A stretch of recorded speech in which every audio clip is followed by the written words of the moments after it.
From tangled mangroves and raging rivers to dark waterholes and vast floodplains, Australia's waterways are complex,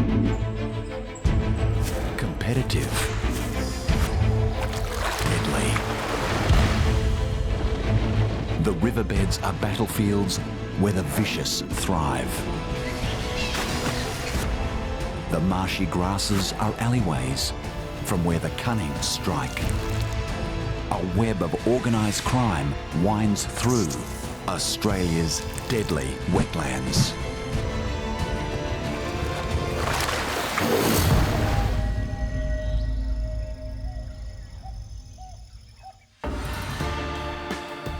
These are the case files of Australia's most notorious wetland killers. Assassins, stalkers, and con artists. Where there's water, there are animals wielding biological weapons, each displaying cunning methods to capture and devour prey. Leading the lineup, the heaviest hitter of them all, the saltwater crocodile.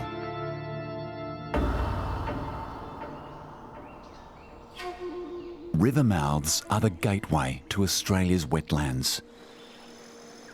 The brackish water of the mangroves, fringing much of the continent's coast, hosts an abundance of dangerous wildlife.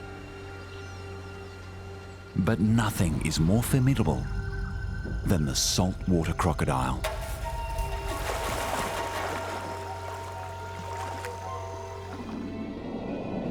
Known to friend and foe as the Salty.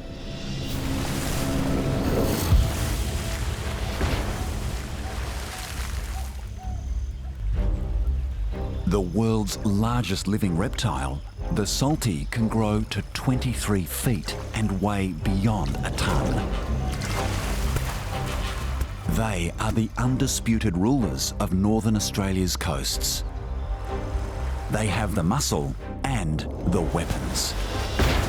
Their mouths are crammed with up to 60 lethal blades, designed for killing rather than chewing. Almost anything straying across their path is in danger of being eaten.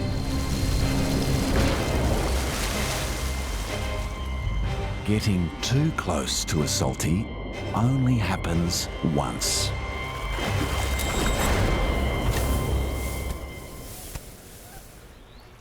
To function with ruthless efficiency, these killing machines must run at the correct heat. Saltwater crocs work to maintain a constant body temperature of around 89 degrees Fahrenheit. But they must prevent their brains from overheating. Their gaping mouths enabling evaporative cooling.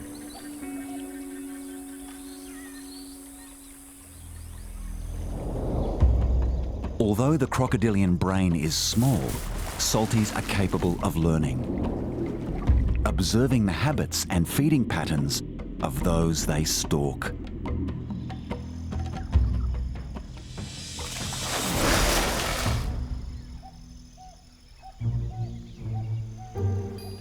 Study begins at a young age.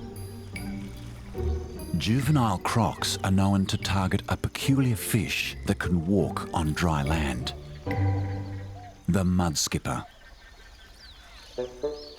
Mudskippers crawl from the water at low tide, escaping the dangerous world below the surface. Before emerging, they enlarge their gill chambers, filling them with water. The chambers seal tightly to keep the gills moist, allowing the fish to breathe on land. But escaping the water doesn't free them from all its dangers. Juvenile crocodiles hone their hunting technique by stalking mudskippers.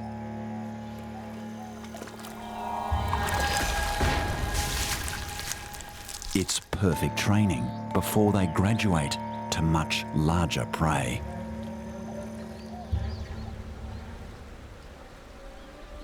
It's mid-morning. Having warmed up, the boss croc and a member of his harem head out separately to hunt.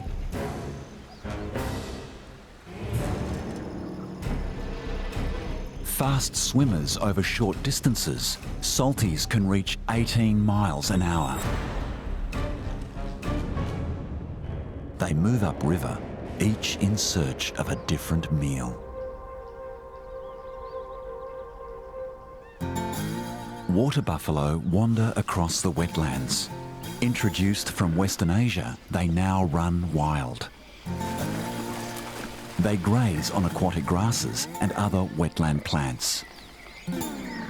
The males can weigh up to 1 tonne, eating up to 66 pounds of vegetation every day. As the heat slowly rises, the buffalo move to the water to drink and cool down. The female croc sees them. She stays hidden, waiting for her moment. Crocodiles haven't changed much since the time of the dinosaurs. They're designed to ambush. Only her eyes, ears and nostrils are exposed above the waterline.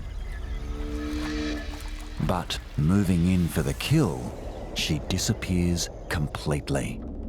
Muscles constrict her nostrils and her throat is closed off with a flap of skin, preventing water from entering her lungs when she opens her mouth. She targets one of the smaller buffalo that has wandered in too deep.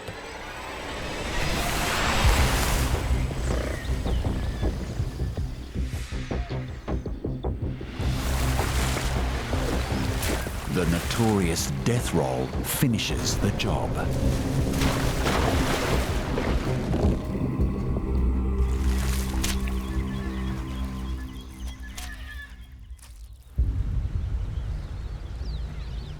Meanwhile, the male has come across another thirsty local. A wallaby, desperate for a midday drink. The reptile's approach is silent. The wallaby wanders into the boss croc's kill zone.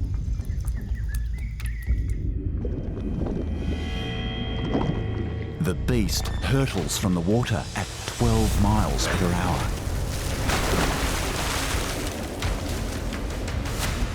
He can't move his jaw from side to side and chew like a human. The only way to break up his kill is to shake the carcass to shreds.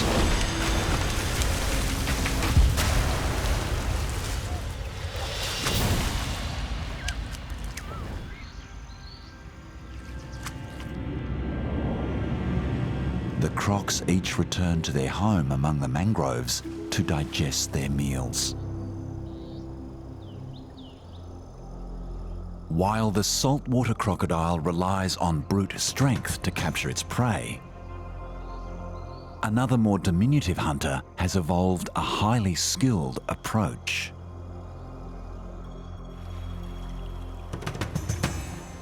The archerfish. Omnivorous, opportunistic, and an expert marksman. It will consume anything floating in the water, but has developed an extraordinary skill for hunting prey far beyond their aquatic domain.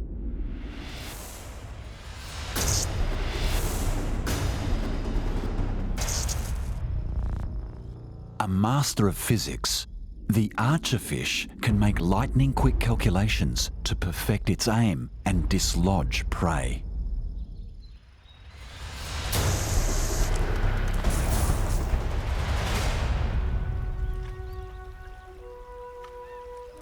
A garden orb weaver spider has selected a branch to form the foundation of its web. Little does it know, the new property is well within the fish's accurate 6-foot range. When eyeing its quarry, the archer must compensate for refraction, the bending of light as it passes from air to water. Viewed from below, the target isn't exactly where it seems. Despite the accurate shot, the spider manages to maintain its grip on the branch. Compressing its tongue against a groove in its mouth, the fish creates a tube to funnel the water. A special cover over the gills rapidly snaps shut, forcing the water through the tube.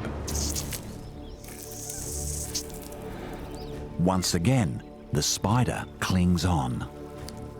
This archer must also account for the curved trajectory of the water jet,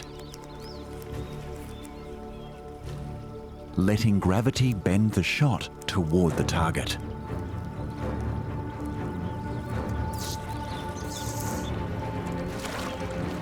Success.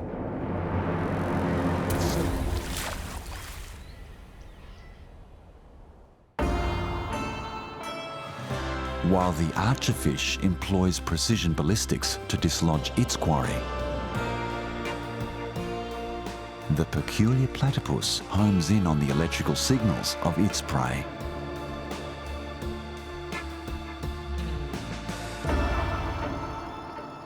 The estuaries are fed by a network of streams. As the water shifts from salty to fresh, new habitats support distinct interactions between hunters and the hunted. Moving upstream, one finds a true wetland oddity, shy and elusive, the platypus.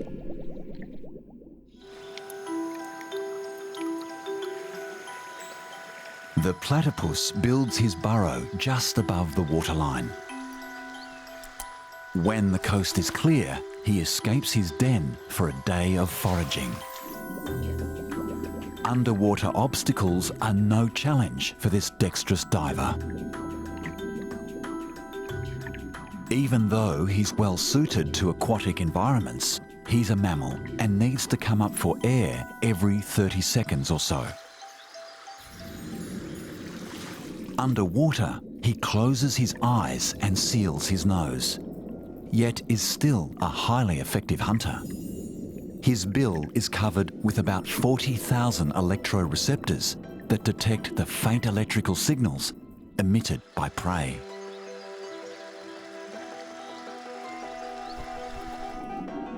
He combs the riverbed with his bill, searching for any pulse.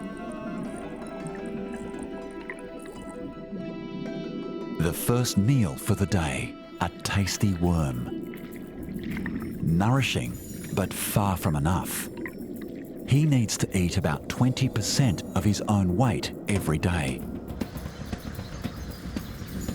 He'll store extra fat in his tail, up to half his entire body's weight, providing power for extra bursts of energy.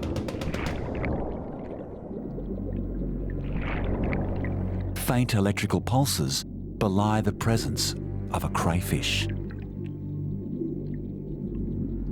The crayfish tries to escape, but the platypus follows his electrical signal.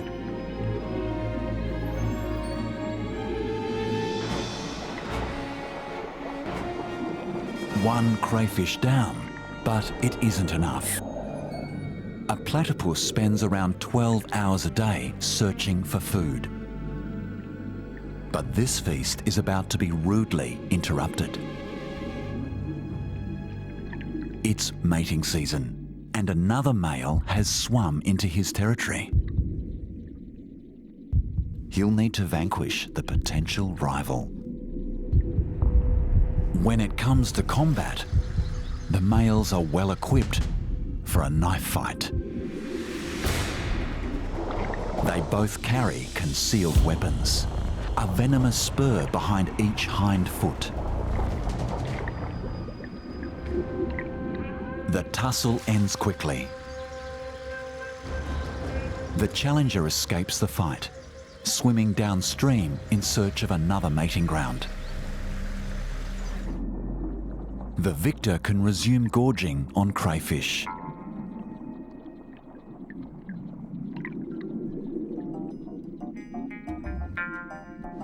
By sunset, the platypus has had his fill.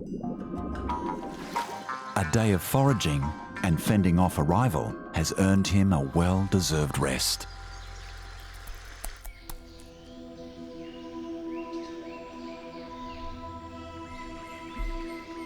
Elsewhere, below the surface of a slow-moving stream, lies another battlefield.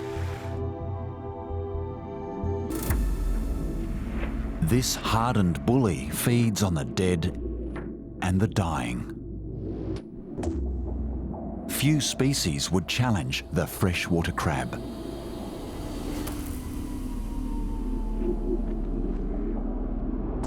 Its armour protects soft tissue, and even its eyes can be retracted when threatened. Its claws are weapons for attack.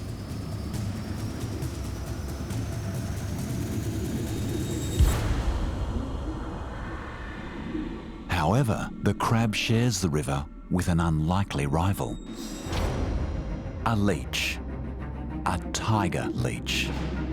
No armour, no obvious weapons, yet this leech is deadly. At just 2 inches long, it lives up to its name.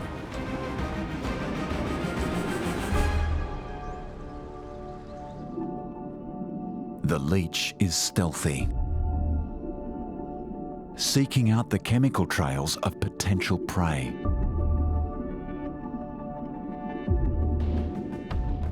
The crab sees movement amongst the detritus, a would-be victim.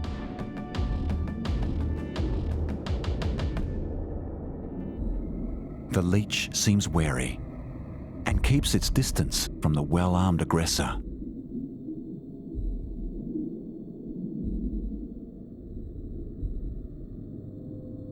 It watches and waits as other leeches gather nearby.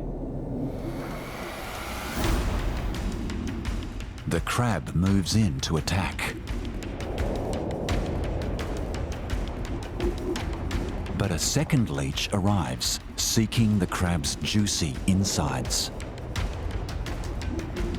The crab decides that attack is the best form of defense. Its claws could do serious damage to a leech's soft body. But the leeches are slippery customers, covered in mucus. The leeches pause their attack, only for a moment. This leech is hungry. It maneuvers behind the deadly claws and tries to latch on. The crab attempts to shake off its attacker.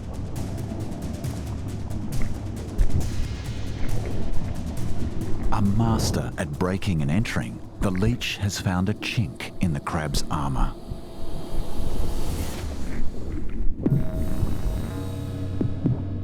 Once it strikes soft tissue, it tears into the flesh, injecting an anticoagulant.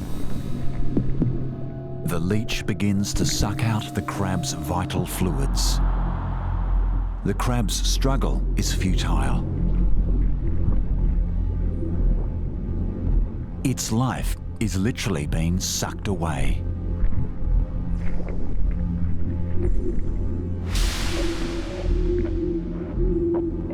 The leech will gorge itself, consuming up to 5 times its original body weight.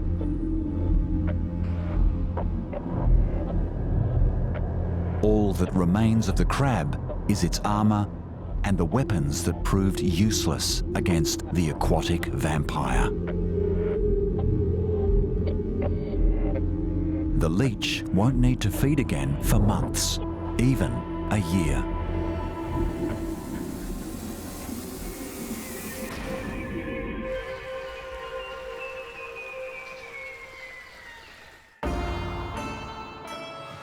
Whilst micro-monsters battle it out in the streams, larger predators rule over the isolated waterholes. This next wetland hunter will pursue prey over any obstacle.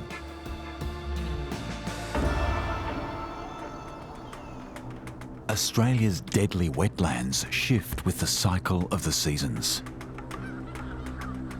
The creeks and rivers often change course, leaving behind isolated bodies of water. These waterholes are centerpieces to a mosaic of terrains that require multiple talents to traverse.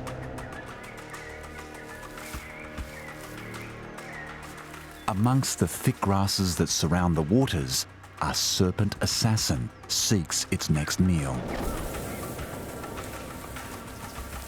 Those brown stripes and its highly aggressive nature have earned it the name tiger. Instead of claws, it wields fangs.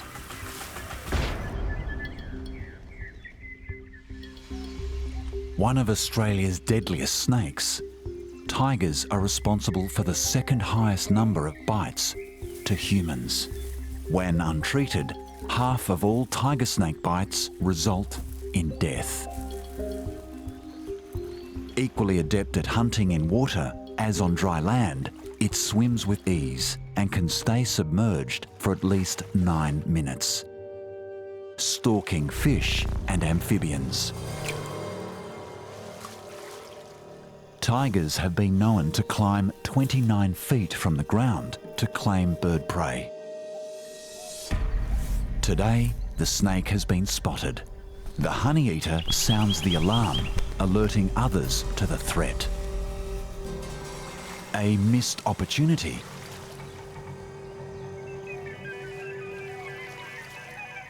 The snake will need to seek a meal elsewhere.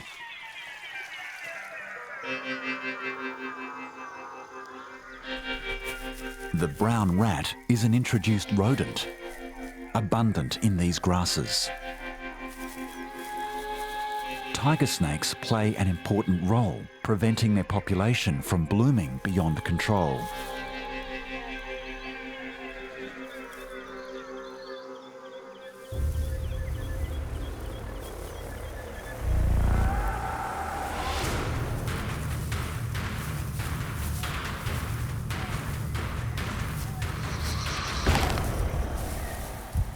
The tiger snake's fangs are hollow. It injects a complex cocktail of toxins, one of the most potent of all known snakes. Some components in the venom attack the rat's nervous system, paralyzing it.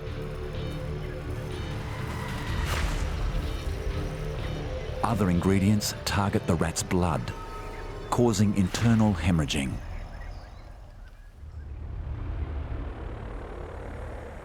Having consumed its prey whole, the tiger snake seeks out a quiet place to digest its feast.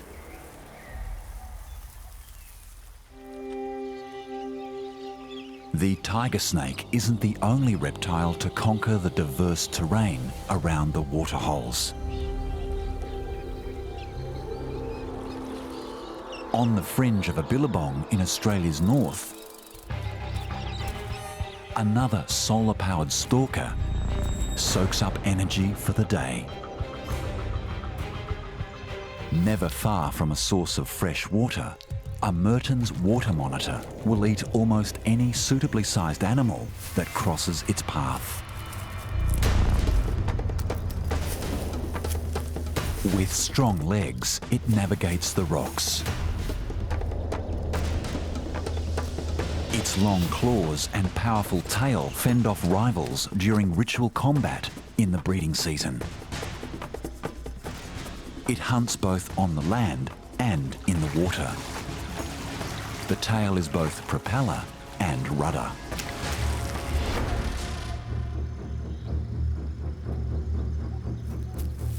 The water monitor detects the odour trails of potential prey using his tongue, a trait he shares with the tiger snake. The appendage is split in two, each tip flickering separately. maximising the amount of air the monitor can sample, but also providing directional guidance.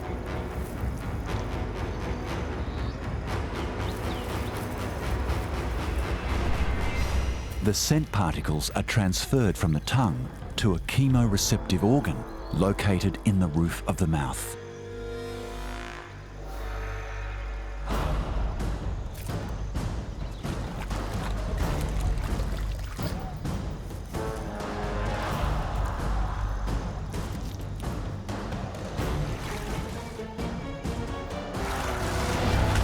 The monitor has big teeth for ripping apart larger prey, but smaller meals are devoured whole. Merton's monitor absorbs the last of the sun while it digests, surveying the landscape it has so easily conquered. While venom and claws might rule the waterholes, other wetland invaders secrete toxins from their skin or strike from the sky. This floodplain fighter simply squeezes the life from its victims.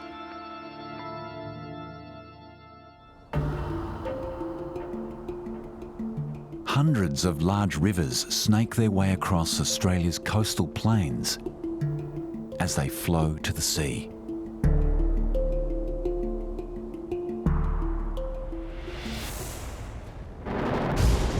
Tropical monsoons drown the land, transforming these plains into a vast expanse of shallow wetlands.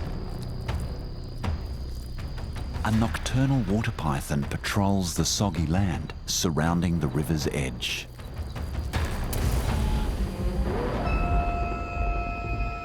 The python can go for 2 years without feeding, shrinking its gut to reduce the amount of energy it needs to survive. It's been a long time between meals. The python's appetite needs to be satiated, and there's a perfect target scurrying about. A ricale, a native water rat and wetland forager. Like the python, it prefers nighttime ventures. It will scoop up crustaceans and pounce on the opportunity of an easy mussel.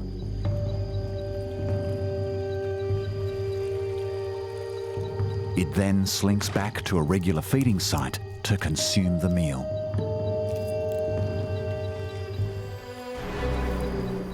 The water python stalks its prey.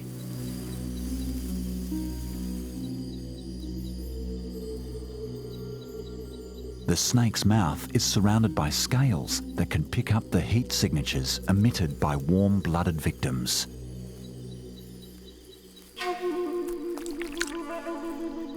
In Australia, only constrictors, like the python, possess this sense.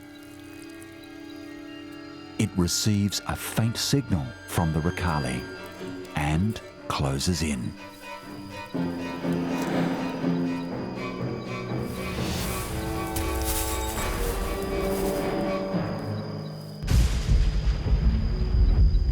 There's no escaping the python's suffocating grasp. Its coiling body forces the water rat's blood pressure to soar. The rodent's heart fails to pump blood to its vital organs.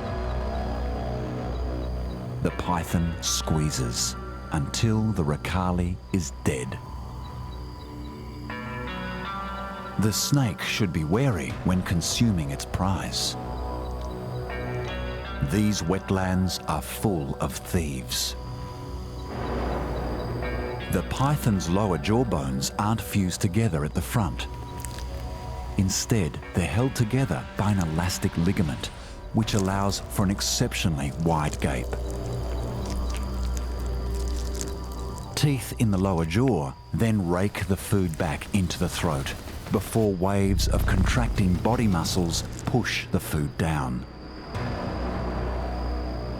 The snake's gut quickly kicks back into action, producing powerful enzymes and gastric juices that slowly digest the ricali.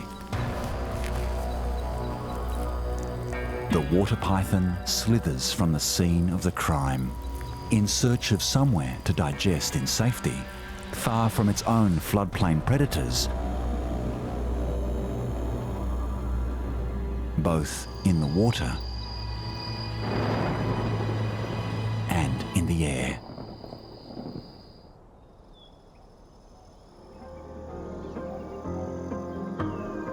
The floodplains are home to a multitude of bird life. However, the water birds must remain vigilant. Predators stalk these skies. The white-bellied sea eagle is a versatile bird of prey, feeding on almost anything, from snakes and small mammals to other bird life. However, the eagle's diet is mainly aquatic.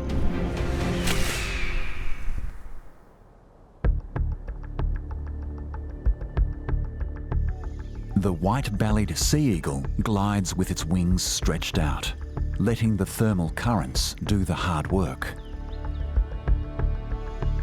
It spies a body of water, an excellent source for a fresh fish meal. The sea eagle searches for the perfect vantage point and launch pad. The bird factors in height and its relation to the sun's position in the sky. Perched, it studies the water below. It has keen vision, with eyes nearly 1.5 times larger than birds of a similar weight, enabling it to distinguish objects extremely far away.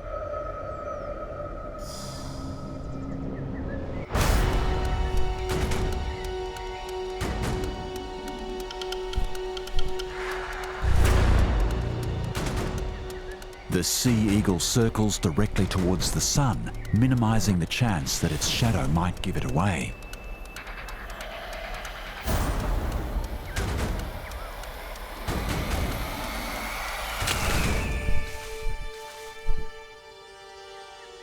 A clean snatch and grab from a master aerial predator.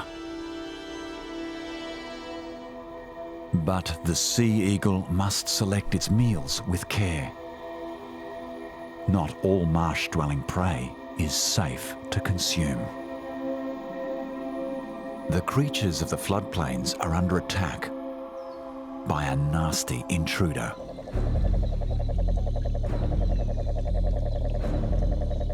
The cane toad was introduced to Australia in the 1930s to control pests feeding on sugarcane.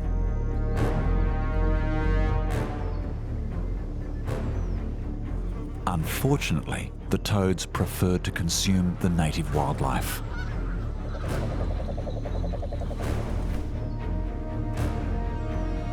Cane toads leave a bad taste in the mouths of would-be predators. So, they've been left to run rampant.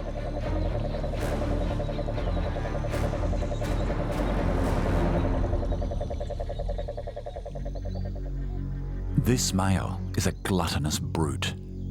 If he can swallow it, he'll eat it. He hunts without grace or subtlety. Inside his mouth, glands coat the tongue in sticky fluid.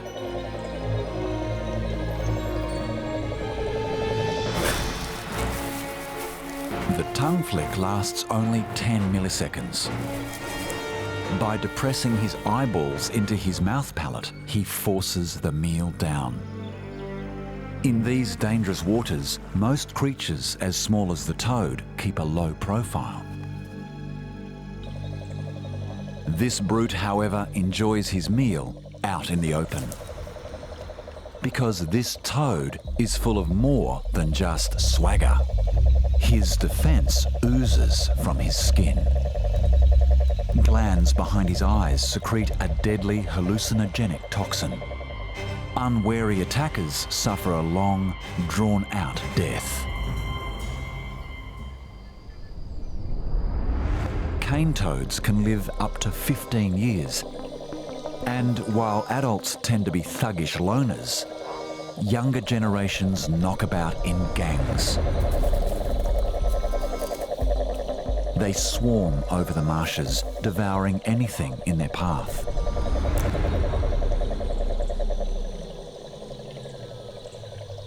While native creatures tend to give these toxic pests a wide berth, the young toads do have one wetland enemy: the keelback snake. Endemic to Australia, these snakes hunt toads, albeit with middling success. Keelback snakes carry a genetic tolerance to cane toad toxin, at least in small doses. This trait is inherited from ancestral keelbacks that evolved among toads in Asia. The smaller the toad, the fewer toxins it produces.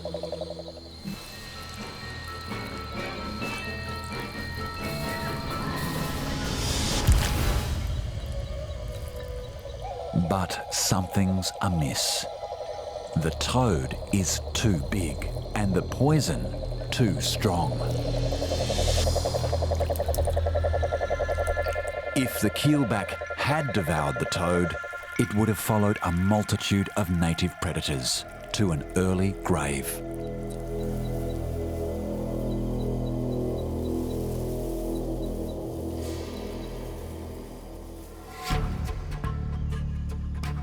While the keelback might not always come out on top against the cane toad, there are others that do. Ants are among the few native species unaffected by the toad's toxins. These minute warriors wage war in armies. With strength in numbers, sharp mandibles, and caustic fluid fired from their abdomens, they have overcome a toad. The toad's natural defence of standing still and letting his poison deter attackers only makes their task easier. Within a few days, there will be nothing left but bones. A fitting end to an invader that doesn't belong in any of Australia's wetlands. The cane toad may be overcome by the smallest of warriors, but upstream, larger killers wait for the perfect moment to strike, while others utilise cunning to ensnare their prey. The sprawling floodplains of northern Australia's coast are fed by rivers and streams that flow down from the inland hills. These tranquil waters are filled with their own sketchy characters. An arachnid con artist stalks the foliage surrounding the waters, searching for a meal. The portia spider may only be half an inch long, but what she lacks in size, she makes up for in pure cunning. The portia's preferred prey? Other spiders.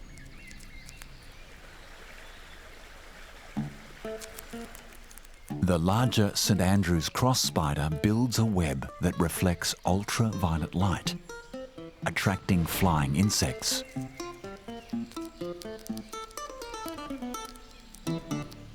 But today, the web has caught the attention of the portia spider. An intelligent stalker, the portia analyses the vegetation surrounding her victim's web. She determines the best vantage point from which to attack. The portia spider's mottled appearance mimics the forest detritus. The spider enhances the effect by imitating a leaf caught in the breeze. If the portia is sighted, she will simply blend into her surroundings. The clever portia spider plucks at the strands of the St Andrew's web, imitating the struggling vibrations of insect prey. The St Andrew's cross spider moves in to investigate. With her quarry lured right where she wants it, the portia returns to her vantage point, the optimal position from which to attack. She can calculate distances with extreme accuracy.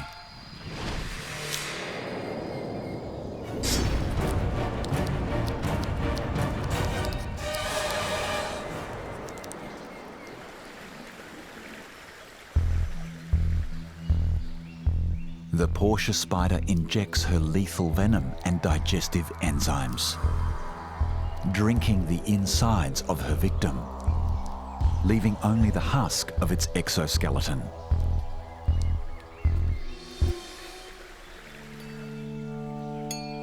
It's an impressive display of cunning and deceit that enables this con artist to overcome a meal twice its size.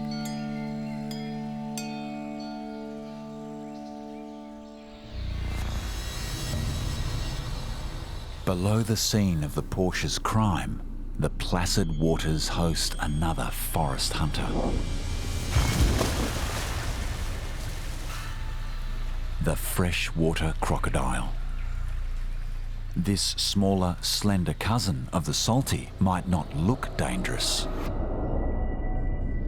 Unmoving, silent, but don't be fooled.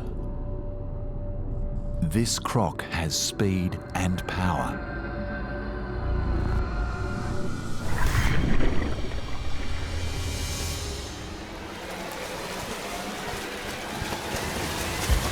But patience is its true virtue.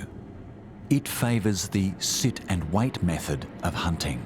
It allows its prey to come within range, moving with speed only when required. The freshwater crocodile will eat just about anything it can find in the shallow waters of inland streams.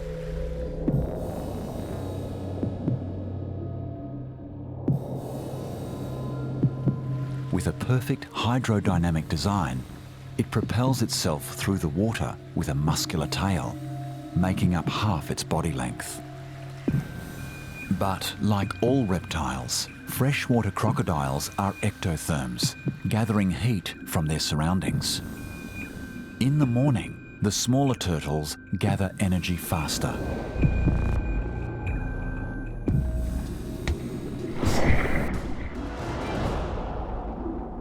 A missed opportunity. But this crocodile isn't too fussed.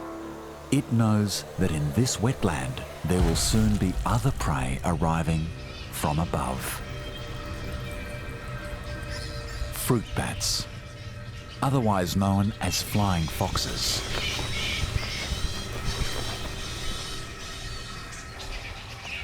These shady dealers prefer to do most of their business at night. They hide from the sun throughout the day.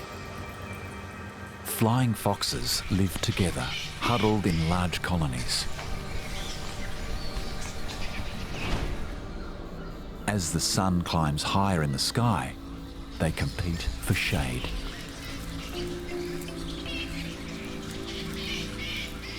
They're all at risk from the same danger: dehydration.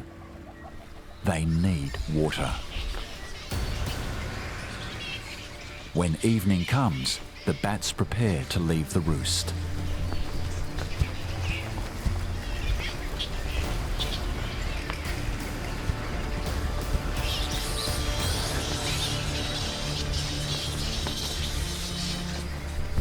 Before they can eat, they must drink. They collect water by swooping low onto the surface, drenching their fur, so they can lick off the moisture when they return to the roost. Lurking below, a crocodile waits.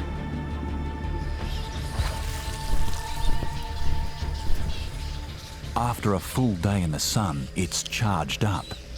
and hungry. The crocodilian metabolism may lack stamina, but it still powers explosive bursts of speed. Just missed.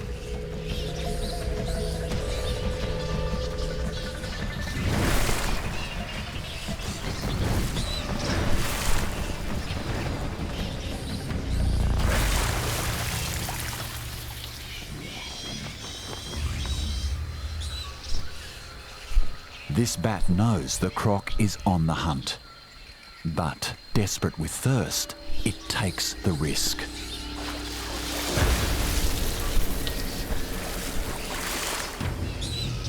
It doesn't take long before other freshies join the feast.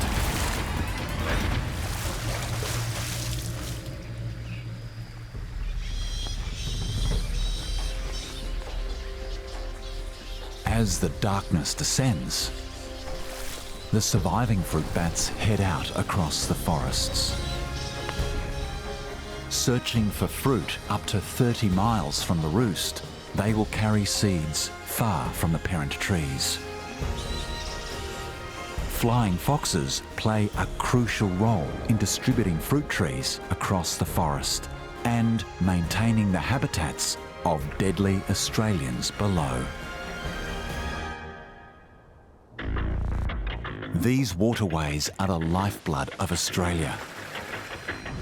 From the highland streams to lowland floodplains, isolated waterholes and brackish estuaries. Each environment sets the stage for complex interactions between predators and their prey. Whether it's a high-speed chase and a venomous bite, or an assassin's ballistic skills, each adaptation is honed to provide a predatory edge within a particular niche. From the forests to the sea, Australia's wetlands are truly deadly.